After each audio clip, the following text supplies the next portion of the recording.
I'd like to introduce Nora Lersch. She's giving our lecture this evening on the caregiver's role in managing symptoms and side effects of ovarian cancer. She is one of the best nurse practitioners, in my opinion. She works with all of our survivors and patients and women in treatment downstairs. So I'll turn the time over to her for now. Thanks, Mary. Welcome, everyone. So tonight I want to talk about the role of caregivers in managing symptoms that occur with treatment with ovarian cancer. I'm going to focus more on after surgery, but I'll talk a little bit on surgery too, but I'm going to talk more about side effects with chemotherapy because I think that's probably the more significant portion where symptoms occur. Feel free to interrupt me if you have a question or a comment. Just a little background for myself. I've been a practitioner for 18 years, I think. I worked in family practice for a long time and relocated back to the Pittsburgh area. And so I joined McGee Women's Health and I work with the University of Pittsburgh physicians. We are a group of 7 GYN oncologists and multiple advanced practitioners. And I work mostly in the office with women that are receiving chemotherapy, following them up after surgery, and doing surveillance exams. So that's my role. Tonight I want to talk about ovarian cancer and statistics and treatment, just a little overview. You guys have probably already heard these before, but I just thought we kind of started a baseline there. I'm going to talk about surgery-related side effects, a little bit about management. I don't want to talk so much about management of those side effects, although what we talk about with chemotherapy side effects and management still apply to the surgery side effects because they can be very similar. Chemotherapy-related side effects and management we'll talk about next. And lastly, I want to talk about caregiver issues and burnout, which I think is a really important topic. These are some of the statistics for 2011. You can see that ovarian cancer has about 3% occurrences for the cancers in females, but unfortunately it accounts for 5% of the deaths. We are actively working on that here at McGee. The incident rate is about 1.4 in 100,000 women that are less than 40. It's higher in women over 60. And the mean age of diagnosis is 63. And this is for epithelial cancers, not, there's a variety of ovarian cancers, but the most common is epithelial, and these statistics are for that cancer. This is a quote about living with ovarian cancer you may have seen. How does one begin to describe the one moment in your life when you hear you've got cancer? These 3 words changed my life forever. My moment came when I was diagnosed. I then embarked on the largest, unplanned, unwanted, and most expensive journey of my life. My cancer diagnosis was a wake-up call that jolted me out of complacency and inducted me into a battle I neither wanted nor understood. And that battle takes place also with the caregivers. So I think it's very important that we understand that the cancer affects the woman's whole support system, and we're not dealing with just the patient, we're dealing with their family, their friends, and how that affects their life. They're going to be coming into the office with us and helping the patient through their visits, and it's important that we're addressing their needs too. Some of the treatments that we use are surgery and chemotherapy. I'm not going to focus on hormone therapy. That is one therapy, but it doesn't have many side effects. For surgery, most important thing is that you see a certified gynecologic oncologist, and we have a group of 7 here, but there's many across the country. The reason that that's so important is that it is very important that you get what's called an optimal debulking, and that means that we try to get all of the cancer out so that there is less than 1 centimeter of cancer visible. And that relates to the patient's overall survival. Women that have an optimal debulking have 39-month survival versus women that have 17-month survival rates. And this would be for stage 3 disease. So gynecology oncologists are much more likely to achieve an optimal debulking, and so that's why it's important that you get paired up with them. Some of the side effects that you can have from surgery, it's a very big surgery that you undergo. So the biggest side effect is fatigue. And people would think that the biggest side effect is pain. But pain is very manageable and we can give you medicine, but we can't give you medicine for the fatigue. So that's a very limiting factor. And I think it's probably one of the harder things for women to deal with, especially as the pain and the other side effects of surgery lessen. They want to do more. They want to get back to normal as quickly as possible. And the fatigue is probably the most limiting factor. You can also have nausea and vomiting. That's generally only in the first few days postoperatively. Occasionally, it'll be for a longer period of time. We certainly have medications to control that. You can have constipation. Many of the women that undergo surgery for ovarian cancer have significant bowel surgery. So the surgery itself can slow the bowel. The anesthesia can slow the bowel. The lack of activity, sometimes the lack of fluid, those all can lead to constipation. So it's important that they have a very good bowel regime after surgery. And then there's wound infections. That's always an issue. The role in the caregivers postoperatively is huge. The impact of shorter hospital stays, limited hospital discharge planning, and the spread of home-based medical technology is a factor in the increased role of family members in patients' health care. And that's according to an AARP study. They found that 23 to 53% of family members have to give health-related tasks such as bandaging and wound care, managing catheters, giving injections. That is a huge part of the caregiver's role. I just taught somebody in the office today to do a wound dressing change. They're traveling from far away, and we couldn't have home health be with them all the time, so I had to teach them how to pack a wound. And I'm amazed on a daily basis at what we ask caregivers to do for their family members. And it's an unfortunate side effect of lack of health care for some, lack of coverage. So I'm always amazed at what caregivers step up to the plate to do. Surgery recovery generally takes about 8 weeks for the lifting restrictions and for recovery from fatigue. If you weren't going into chemotherapy at 8 weeks, we'd say you're done. But then we try to start chemotherapy within 4 weeks of surgery, so that compounds the recovery. And I think the most important thing is that caregivers and patients need to ask for help during this period of time because it can be an overwhelming time. Once you've had surgery, generally you'll go into chemotherapy, and some of the first lines of chemotherapy are platinum-based compounds and Taxols. You may have, our institution uses Avastin quite a bit. That's generally added a few cycles into it because it can delay wound healing also. Those can be given by an intravenous route or an intraperitoneal route, which is in the belly. That's IV and IP. Intra-Peritoneal regimens are very big here at McGee. We use them for patients that all of the cancer has been taken out. And generally, we use cisplatin and paclitaxel. We feel like it has a more favorable outcome versus IV chemotherapy. And generally, women are going to get it three times in a cycle. So every 21 days is considered a cycle. They're going to come in 3 times. And that's quite a lot to ask for a woman and their caregiver. So it can be a quite arduous task. Less than half of women that try intraperitoneal chemotherapy completed. I think our statistics here at McGee are higher than that. That's because it is arduous. It can be painful because the belly swells from the chemotherapy. It can cause nausea, vomiting. But we work very hard to get women through the courses. I would say our rate is more like 75 to 80%. And even if you don't complete all 6 courses of chemotherapy, there is still a survival advantage over just IV chemotherapy. So again, it's important here for caregivers to help with chemotherapy because there may be more side effects with intraperitoneal, and they're going to play a bigger role at home. Intravenous chemotherapy is generally weekly Taxol with carboplatin every 21 days, or you can see both given every 21 days. There's a new regimen where women come in every week and get a small dose of Taxol, and then once every 3 weeks they have carboplatin added to that. So again, that's quite difficult. And living with treatment, the chemo just takes something from deep inside of me that can only be explained as part of the spirit. I've gone through the nausea stage and am now beginning to emerge from the no energy stage. And so she's talking about some of the side effects there, and they can be severe at times. Some of the side effects include fatigue, nausea and vomiting, constipation and diarrhea, hair loss, neuropathy, which is numbness or tingling in your hands or feet, abdominal pain, especially with intraperitoneal chemotherapy. Those women are going to complain more of abdominal pain.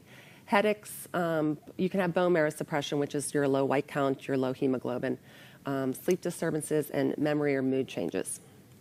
I'm going to focus on the ones in red because I don't think we need to go through all of the side effects, but those are the ones that I think I see the most of.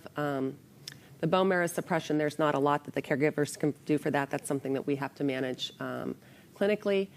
And hair loss, there's not a lot of treatment for that. But probably the biggest thing that we need is to have people tell us whether they're having symptoms or not. And that's probably the hardest thing that can be one of the hardest things for women and their caregivers. They did a study that showed that 40% of women had not discussed their most bothersome symptoms with their healthcare provider in the last month. And 50% had never received recommendations for their most bothersome symptoms. And I think that's very telling. And caregivers can be really good advocates in this role. A woman will say, oh, I have some neuropathy, but it doesn't really bother me. And then the husband will say, well, what about the time you tripped here and then you dropped this ice cream bowl? And, so feedback from the caregivers can be very helpful. 21% of current symptoms were not reported during the last clinic visit, too. And this sets an early pattern of symptom management can set expectations. If a woman tells their provider that they're having some constipation and the provider just brushes it off and doesn't give them any feedback, she's going to be less likely to tell us the next time. And so again, that's where somebody as an advocate for the patient, whether it's a family friend or a family member, it's important that you get the answers you want at those first couple of visits because it really will set the stage for how your treatment course goes. Most women will get some of these symptoms. Rarely will they get all or none. And that's one thing that we try to stress to our patients. It can be tolerable, and we try as hard as possible to make it tolerable. I see some people smiling. And tolerable is different for everybody. I can't stress enough, it's important to tell us what's going on. And coming in with a list, your provider might joke, oh, you have a list, or you might joke. But I think it's very important because you're stressed. The provider's probably stressed. They probably have a bunch of people they need to see that day. So it's important that you get your questions answered and that you remember them. So don't be afraid to write things down and to tell us. And tracking what seems to make it better or make it worse is important information for us to help you. Symptom management. One of the big things are women are hesitant to tell us symptoms because they're afraid if they tell us symptoms, we won't give them chemotherapy. And that's certainly not true. There are many things that we can do to help. We can adjust the chemotherapy regimens. Sometimes it's just a small dose reduction will help quite a bit with symptoms.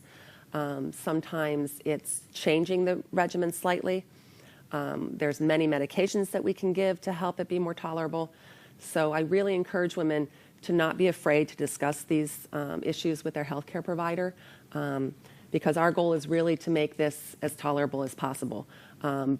Obviously, our ultimate goal is we want to combat this disease, and our goal is to get you through your chemotherapy so that you can do that, but we also want to make it tolerable. So it's important to work with us and with your caregivers so you can reach those goals. Some of the symptoms that I want to focus on are fatigue, nausea and vomiting, peripheral neuropathy, which is the numbness and tingling in your hands and feet, and constipation, and then memory changes, chemo brain. My husband he said, is it really called chemo brain? I said, yeah, it's really called chemo brain. So the biggest thing, the biggest side effect that I think happens with chemotherapy, many studies will show, is fatigue. The causes can be the disease itself. Cancer is hard on your body. You're fighting a disease. There's the emotional aspects of the disease. And then there's also the chemical changes that happen in the body with bone marrow suppression. You get anemic, you get neutropenic, and those in and of itself cause fatigue. So it's definitely multifactorial. And I think the other thing that's hard with fatigue is the world doesn't stop. You still have to take your kids to school. You still have to pay your bills. You have to work. And it's very hard to deal with all of those other aspects of life while you're also trying to focus on your cancer, and you have this overwhelming fatigue that can occur. Generally, the fatigue is going to be progressive. So as your first chemotherapy might not be so bad, but by you get to the 6th cycle and you're saying, yeah, I've had enough, I'm done. Some of the management techniques, and some of these are just common sense. You want to take naps. You want to take breaks. You're not going to be able to be Wonder Woman while you're going through chemotherapy. Although I'm amazed at the women I see and that they're still gardening, cleaning their windows, mopping their floor. I often say, why didn't you come to my house? Because I'm not doing all that at home. I'm just always amazed. Try to continue exercise, though. The same is true when you're sick as when you're healthy. Exercise begets energy, so you probably are going to need to scale it back if you were an avid runner or somebody that exercised strenuously, but definitely taking walks and being active like gardening, those are all important to continue.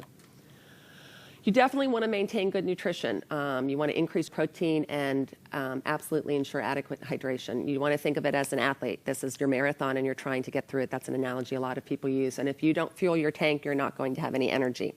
So you definitely need to try to maintain nutrition. And you want to try to accept help. I tell women all the time, people want to help you. People often are coming up to you and saying, what can I do to help? And you need to give them concrete suggestions.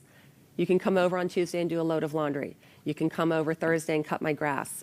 They're asking, they're not just saying these things to be nice. They want to help. And if anything, it makes them feel good about themselves, so you're doing something good for them.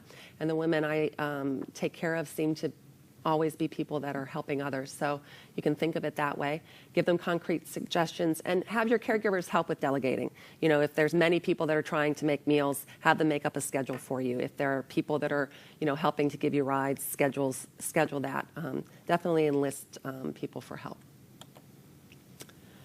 The next symptom I'm going to talk about is nausea and vomiting. Some of the chemotherapies we use are more likely to cause nausea. Some women with repeated treatment will get cisplatin, etoposide, or Ifex. Those tend to be more nausea-provoking. But any chemotherapy can cause it, and especially when we give it intraperitoneal, we use that drug called cisplatin, and that can cause some increased nausea and vomiting.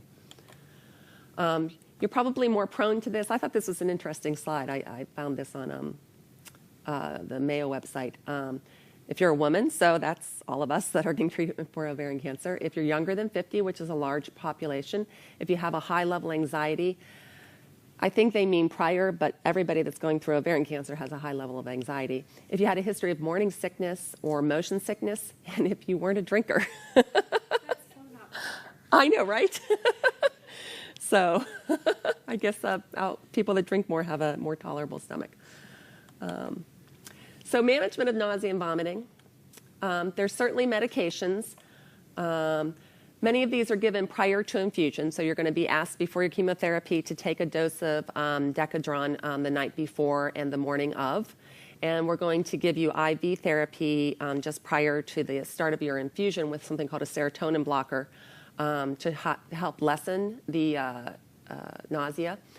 These medicines are going to help for that first 24 hours, and that's often what you'll see. Women will go home, they feel great for that first 24 hours, and then the second or third day things hit them. So then there's other medications that we're going to give you that will help with delayed nausea, which are compazine, Phenergan, Zofran. There are others, but those are the main ones. But some of the other management techniques is definitely smaller, more frequent meals. You don't want to overfill your stomach.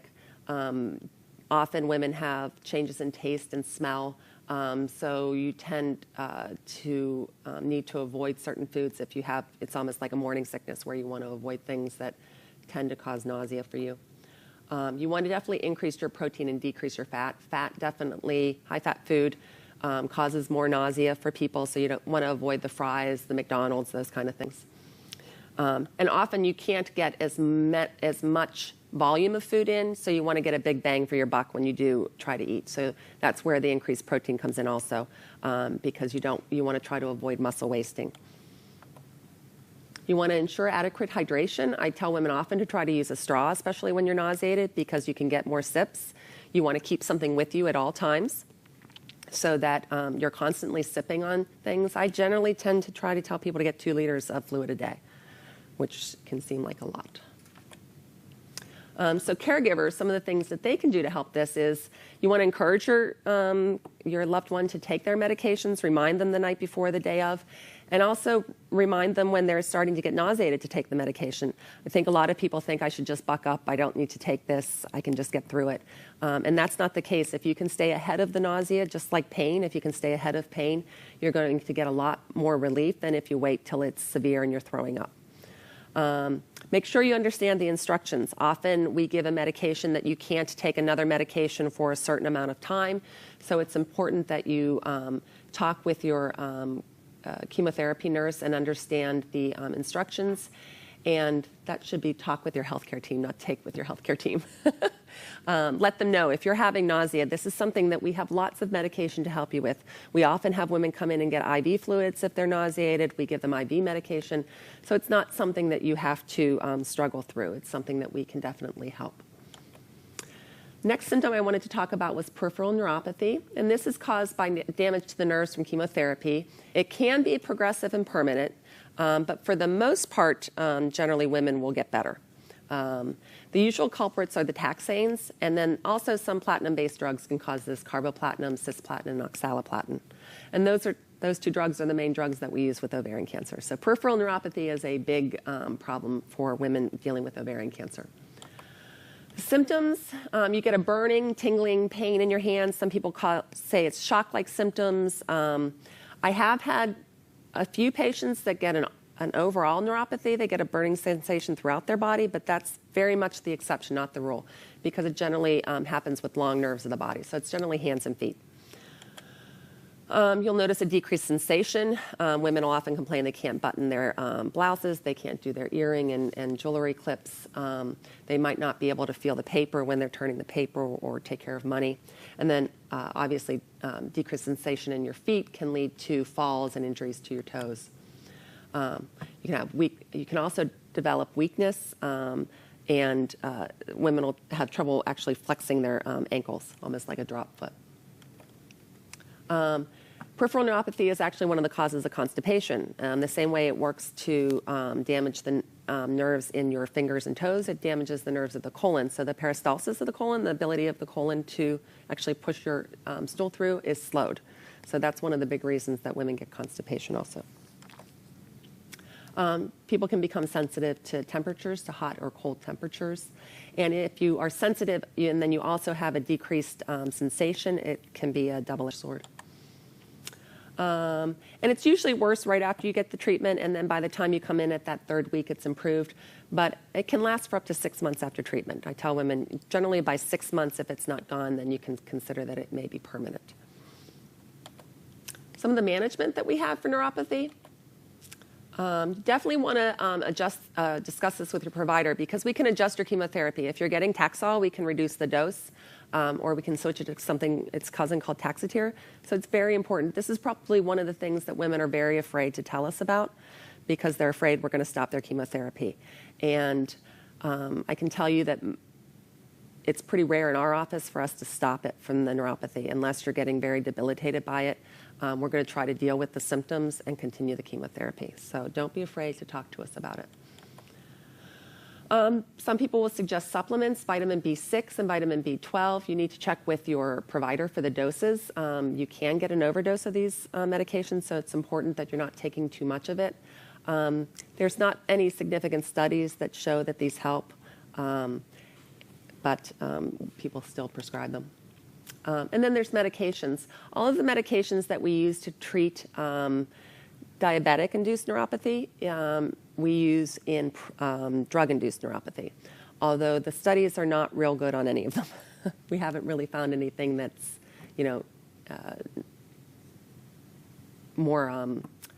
improves things very much. We can use tricyclic antidepressants. At low doses, those medications help pain. They also help sleep. I tell women often, we're not giving you this for depression. We're giving it to you for pain. You can use Neurontin, which is gabapentin. This is a medication for seizures. We're not sure how these medications work. We know that there is changes that are go on in the brain, and we're changing pathways there. Neurontin can have a limiting effect because it can make you tired, it can make you dizzy. It's generally considered a 3-time-a-day drug, so that can be hard. Cymbalta is a medication that's out. One of the limiting factors with Cymbalta and also Lyrica is that they're expensive and they're generally not covered for this indication. So they can be hard to get. Some of the other management techniques, I've had quite a bit of success with patients using acupuncture to help with their neuropathy. There are some studies that show this is helpful. Unfortunately, acupuncture only works if you do it. So if you stop it during your acute symptoms, it may not have a lasting effect. So that can be limiting because generally it's not covered by insurance. You can use massage technique and also physical therapy, especially if women are getting into weakness or balance issues. We definitely want to get physical therapy involved to try to maximize things. Other tips are definitely that you want to wear good shoes. This isn't the time for high heels or flip-flops. You want to have good shoes on. You want to be aware of temperatures, just like with children, and you set your water temperature to less than 120 degrees. I tell women to do that. You also want to be cognizant of any cuts or abrasions. Every night before you go to bed, you should look at the bottom of your feet and your hands just to check that there are no sores that are starting that you may not feel. When you have decreased sensation and then you have a cut, it can be very easy for you to get an infection and not know it. It's also very important that if you do gardening, you're wearing gloves, because if you do have abrasions or cuts on your hands and you're neutropenic, you can get infections. And then use handrails. Also avoid throw rugs. Those are prime places for tripping. And don't be afraid if it's bad to use assistive devices. I see so many women that are so hesitant to use a cane, but it can really help to limit the falls. And I've had 2 women this week that have come in with their face black and blue from falls. So it's really, it's hard. So be careful. We don't want you to not be able to get your treatment because we have to treat you for a broken hip or some other fracture. The next thing I want to talk about is constipation. It's multifactorial. You can have nerve damage to the colon from chemotherapy, like I talked about, from the peripheral neuropathy. It can be a side effect from surgery. Many of the medications that we give for nausea are constipating. You tend to lower your fluid intake. That's why I put the 2 liter. I make that a goal. Most people don't get it, but if they do, it helps. And then also change in diet. A lot of times you're not getting as much fiber as you need. You can't get fruits and fresh fruits and vegetables if you're neutropenic. And so that can lead to constipation. And then inactivity. You're generally not as active as you were before your treatment. So some of the management techniques, you want to do lots of fluids. If your mouth is dry, you're dehydrated. So you want to try and stay ahead of that. Use a straw. You want to increase your fiber in your diet. You want to get whole wheat, fruits and vegetables. They can still be canned, frozen if you're neutropenic. Beans. You can also take a fiber supplement, but I tell women to talk with their doctor about that. But that can also be helpful. And you want to definitely try to maintain your activity if you can. You also want to talk with your healthcare team. It's very important that you're on a bowel regimen. So generally, I tell women that they're going to take 2 or 3 medications to keep their bowels going while they're on therapy. So it's important that you find the right mix. There is no one bowel regimen that's better than another. They're very provider and patient focused. So, talk with your provider and find what works. One of the things, just so you know, Senecot and Smooth Move teas are the same, so you don't want to take those together if you can avoid it because you're getting a lot of Sena. But you can. You probably won't hurt yourself, but it's kind of the same thing. And don't be afraid that you're going to be, you're smiling, don't be afraid that you're going to be addicted to these. Often people have some chronic bowel changes after treatment with surgery and chemotherapy. So these may be something that you're on, but you're not going to need more and more of them as time goes by. That's an addiction. It's just something that has changed in your body, and you may need this to keep things regular. Next thing I want to talk about is chemo brain, which is memory changes that occurred during chemotherapy. We don't know the exact cause. It's probably multifactorial again. The cancer itself obviously causes some stress and can interfere with your thought process. Medications that we give definitely can cause a problem. Low blood counts, if you're anemic, your thought process is foggy, you're not feeling good. When you're fatigued, that can interfere with your memory. Hormonal changes, for many of these women, we wipe out their estrogen. Wham, bam, thank you, ma'am. And that's very hard on your memory. And then obviously all the stress that these women are under. From the American Cancer Society, one of the things they looked at was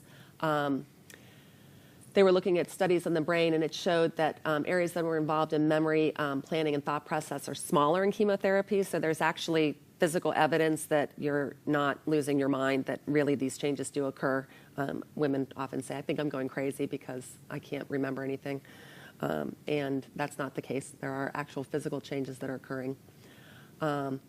But interestingly, the cancer itself, we think, plays a role, because they did do images of women's brains that were treated for breast cancer with chemotherapy compared to those that were not treated with chemotherapy. These changes were more in the women that treated with chemotherapy, and they did persist for up to 10 years after stopping. I thought that was a long time. But it may not all be related to medication. One of the studies showed that women with breast cancer that had surgery alone still had word skill problems, and 1 in 7 had memory issues. So even if you were just having the surgery alone for your cancer and surgery cause memory changes too, not just the chemotherapy. So we dump that all on you. Other factors are fatigue, infection, nutritional deficiencies, and depression and anxiety. Some of the symptoms: you'll have difficulty concentrating, can't remember things, forget where you put your keys, forget where you put your medicine, forget how much medicine you're supposed to take, forget when we told you to come in. So you definitely have to write all those things down. I forget those things just like coming to here. I came to the wrong place. So I can't imagine if I was taking chemotherapy too. I would probably be spinning in circles. Word searching, a lot of word searching. People can't find words. It's on the tip of their tongue and they can't get it. They have a short attention span, and they take longer to complete tasks. Some of the ways you want to help your loved one with this: you want to encourage them to talk to us. It's important that we know about this, and there are things that we can suggest to help, and also definitely we want to make sure that that's all it is. We want to make sure that you're not anemic, that you don't have an infection. The worst is we want to make sure that you don't have metastasis to your brain. That's a very unlikely thing that happens with ovarian cancer, but it can, so it's something that we want to keep on our radar. We want to make sure it's not a side effect from the medication. You know, we give those things that we talked about before, Neurontin or Elavil. Those can change your memory. So it's important that you talk to us. And also depression. You know, if you're developing depression, that can actually cause symptoms that appear to be chemo brain, and it's important that we try to tease that out. There isn't one specific test. I can't give somebody a test in the office and that'll say, yes, this is chemo brain. So it's important that you talk with us, that we try to figure out that it's not another medical cause, and then work with you to help treat what's going on. Some of the strategies: you definitely want to keep lists. You want to try to stay organized, okay? That's probably the most important thing. You want to get a rest and good nutrition. If the fuel tank's empty, you're not going to think straight. So you definitely, this isn't the time to try to, you know, go with 4 hours of sleep and get everything done. It's important that you take breaks. So take breaks. And then one of the things I do tell women to do, especially once they get past the treatment stage, and if they're still having the side effects, is to start to do repetitive memory exercises or games. This is a recommendation for people that have dementia and Alzheimer's also. We think it's helping the brain to take new pathways and use those, and it takes multiple times in the brain using those pathways before the brain starts to do it on its own. So you want to do exercises or games that are not your brain is not used to. So if you always do the crossword puzzle, that's great. You can keep doing it, but you still need to add something else like a Sudoku or something else because your brain's used to that exercise. It's already taking that pathway. You want it to try to form new pathways. So this is an important thing that you can actively do because, you know, you feel like, you know, you're going crazy at sometimes. And if you can do these things, you're actively trying to make things better. You want to limit distractions when you're doing tasks. You know, similar to ADHD, you definitely want, it's very similar symptoms, different cause. You want to try to limit your distractions. This is the time to have the TV on, texting, and, you know, doing your computer stuff all at the same time, one thing at a time. And try to accept help. I can't stress enough that you want to help, you want to accept people's help so that you can lower your stress. Next thing I wanted to talk about was caregiver burnout. I think this is an important thing. I don't think it's something that we address in the office enough. Caregiver burnout is emotional, physical, and or mental exhaustion, and it happens for a lot of our patients' loved ones that are helping. It's caused by prolonged stress. The average treatment for ovarian cancer is 6 months, so that's a long time to be helping someone, and it can be very stressful for people. You might be more prone to it if you have a demanding or stressful job, if you are lacking sleep, if the caregiver doesn't have other supportive relationships.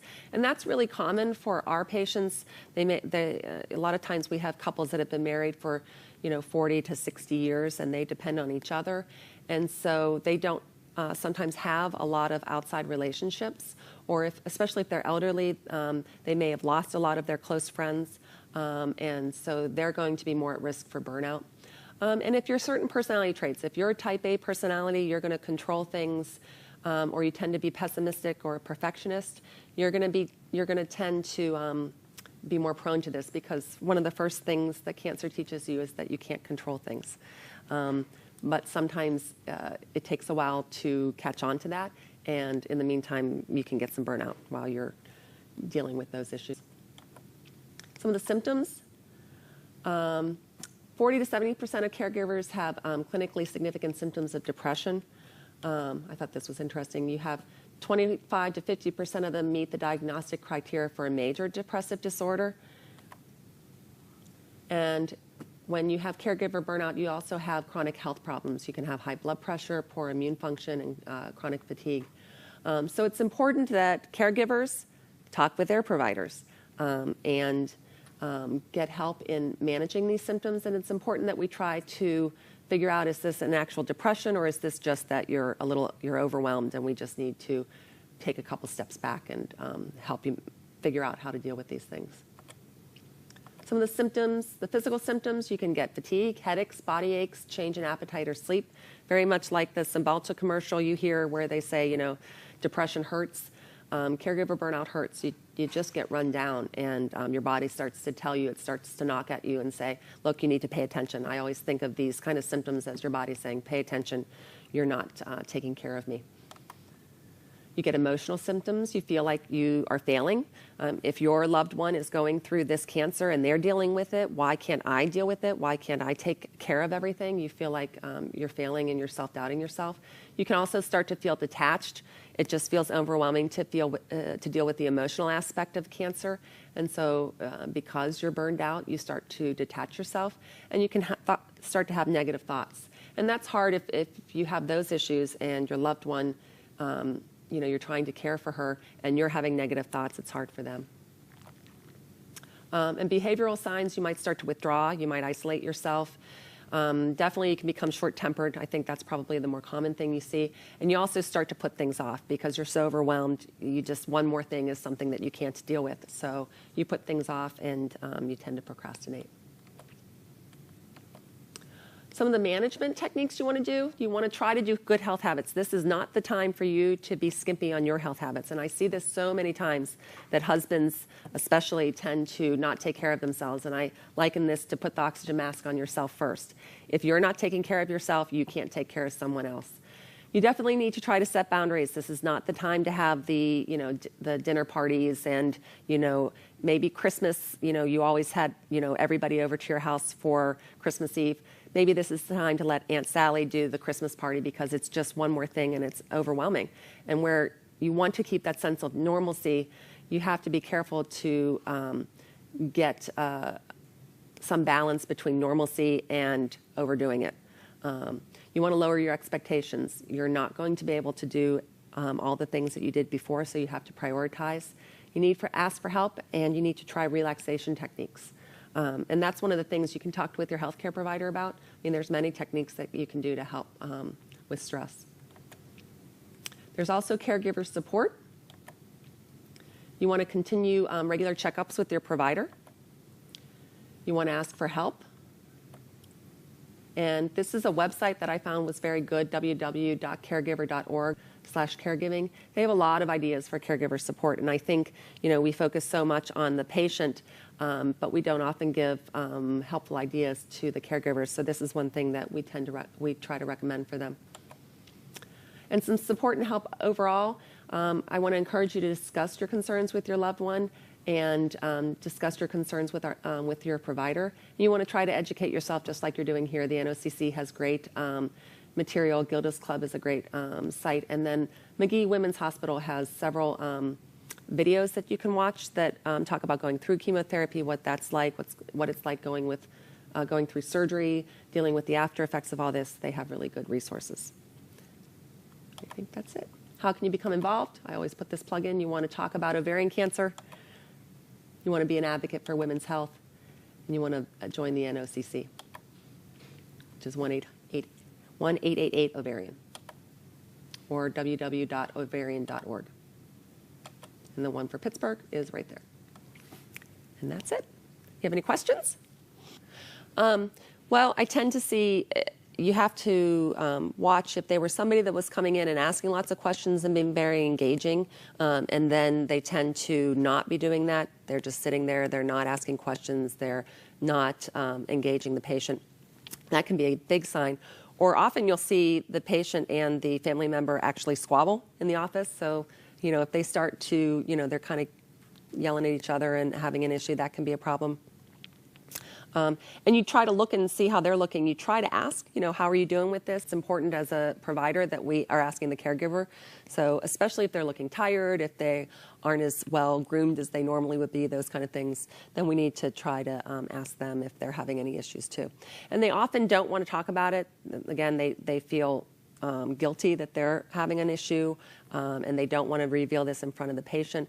So a lot of times I'll try to get them in the hallway, or when the patient's going to the bathroom, and say, look, you seem like you're having some problems. Is there anything I can do to help? Do you have you talked to your doctor lately? Those kind of things.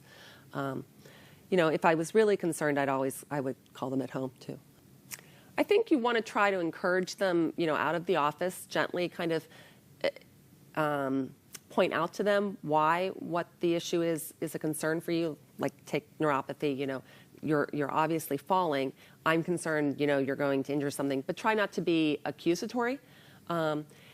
We've had patients' family members call us on behalf of the patient and say, look, she doesn't want me to bring this up in the office, but she's very much struggling with nausea and vomiting, and if you could address this in the office when they come in, that takes some burden off of you, because you're not the bad guy that's ratting them out and telling on them.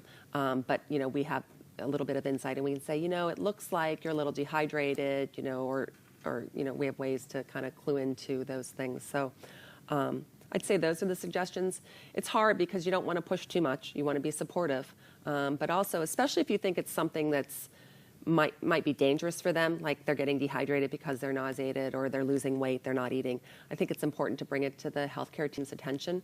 We can keep your confidentiality, but still advocate for the patient.